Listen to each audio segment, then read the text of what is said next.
أعوذ بالله من الشيطان الرجيم. بسم الله الرحمن الرحيم. عَمَّ يتساءلون عن النبأ العظيم الذي هم فيه مختلفون كلا سيعلمون ثم كلا سيعلمون ألم نجعل الأرض مهادا والجبال أوتادا وخلقناكم أزواجا وجعلنا نومكم سباتا وجعلنا الليل لباسا وجعلنا النهار معاشا وبنينا فوقكم سبعا شدادا وجعلنا سراجا وهاجا وأنزلنا من المعصرات ماء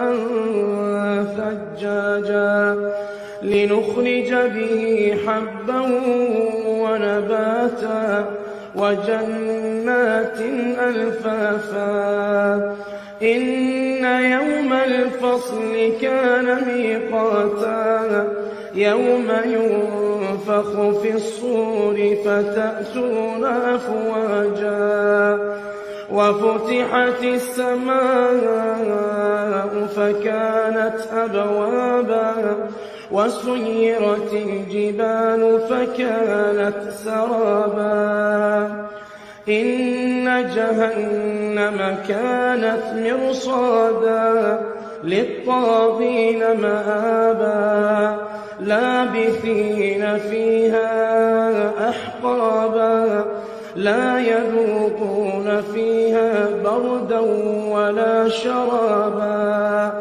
إلا حميما وغساقا جزاء وفاقا إنهم كانوا لا يرجون حسابا وكذبوا بآياتنا كذابا وكل شيء أحصيناه كتابا فذوقوا فلن نزيدكم إلا عذابا إن للمتقين مفازا حدائق وأعنابا وكواعب أترابا وكأسا دهاقا لا يسمعون فيها لغوا ولا كذابا جزاء من ربك عطاء حسابا رب السماوات والأرض وما بينهما الرحمن لا يملكون منه خطابا يوم يقوم الروح والملائكة صفا لا يتكلمون إلا من أذن له الرحمن وقال صوابا ذلك اليوم الحق فمن شاء اتخذ إلى ربه مآبا إنا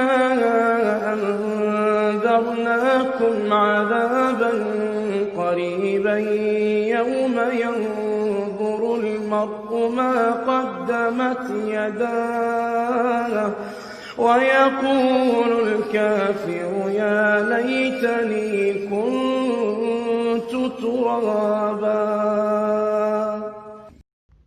शुरू अल्लाह का नाम लेकर जो बड़ा मेहरबान निहायत रहम वाला है। ये लोग किस चीज की निस्बत एक दूसरे से पूछते हैं? क्या उस बड़ी खबर की निस्बत जिसमें ये इख्तिलाफ कर रहे हैं? देखो ये अनकरीब जान लेंगे, फिर देखो ये अनकरीब जान लेंगे। क्या हमने जमीन को बिछोना नहीं बनाया और पहाड़ों को उसकी मेखें नहीं ठहराया? और हमने तुमको जोड़ा जोड़ा पैदा किया और नींद को तुम्हारे लिए मूजिब आराम बनाया اور رات کو پردہ مقرر کیا اور دن کو معاش کا وقت قرار دیا، اور تمہارے اوپر 7 مضبوط آسمان بنائے اور آفتاب کا روشن چراغ بنایا، اور نچڑتے بادلوں سے موسلا دھار میں برسایا تاکہ ہم اس سے اناج اور نباتات پیدا کریں اور گھنے گھنے باغ۔ بے شک فیصلے کا دن مقرر ہے، جس دن سور پھونکا جائے گا تو تم لوگ فوج در فوج موجود ہوگے، اور آسمان کھولا جائے گا تو اس میں دروازے ہو جائیں گے، اور پہاڑ چلائے جائیں گے تو وہ ریت ہو کر رہ جائیں گے۔ بے شک دوزخ گھات میں ہے، یعنی سرکشوں کے لیے کہ ان کا وہی ٹھکانہ ہے، اس میں وہ صدیوں پڑے رہیں گے۔ وہاں نہ ٹھنڈک کا مزہ چکھیں گے، نہ کچھ پینا نصیب ہوگا مگر کھولتا پانی اور بدبودار پیپ۔ یہ بدلہ ہے ان کے اعمال کے موافق۔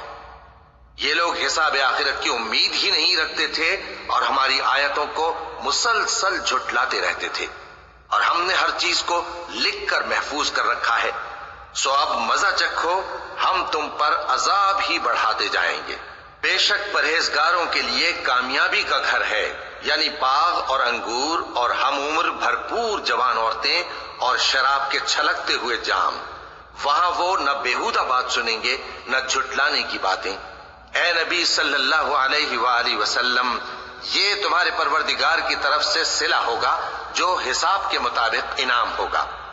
وہ پروردگار کہ جو کچھ آسمانوں اور زمین میں اور جو ان دونوں کے درمیان ہے سب کا مالک ہے، بڑا مہربان ہے، کسی کو اس سے بات کرنے کا یارہ نہ ہوگا۔ جس دن جبریل امین اور دوسرے فرشتے صف باندھ کر کھڑے ہوں گے تو کوئی بول نہ سکے گا مگر جس کو رحمان اجازت بخشے اور وہ بات بھی درست ہی کہے۔ یہ دن برحق ہے، بس جو شخص چاہے اپنے پروردگار کے پاس ٹھکانہ بنا لے۔ ہم نے تم کو عذاب سے جو قریب آنے والا ہے آگاہ کر دیا ہے، جس دن ہر شخص ان اعمال کو جو اس نے آگے بھیجے ہوں گے دیکھ لے گا، اور کافر کہے گا کہ اے کاش میں مٹی ہوتا۔